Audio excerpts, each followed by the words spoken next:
অভিষেক বন্দ্যোপাধ্যায়কে নিয়ে তাৎপর্যপূর্ণ মন্তব্য, তার পাশাপাশি আইপ্যাককে নিয়ে মন্তব্য, একের পর এক মন্তব্য মদন মিত্রের। সেই নিয়ে কি বলছেন ফেরহাদ হাকিম, শোনাবো আপনাদের।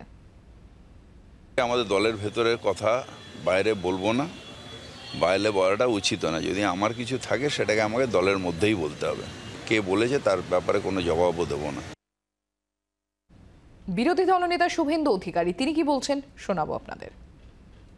সমস্ত মক্খরে যারা ভূষিত সেই নেতাদের সম্পর্কে বলি না, উনি যেটা বলেছেন এটা একদম সত্যি কথা।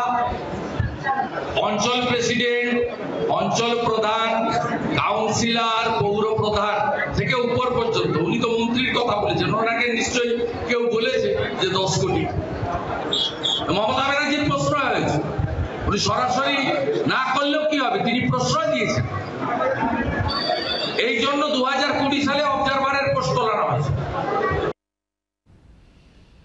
আর তৃণমূল কংগ্রেসের রাজ্য সম্পাদক কুণাল ঘোষ তিনি কি বলছেন শোনাবো আপনাদের।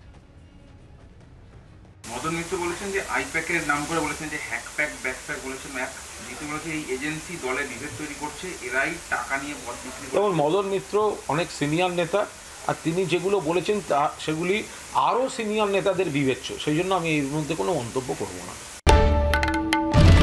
বাংলার আওয়াজ, বাঙালির আবেগ, জি 24 ঘন্টা।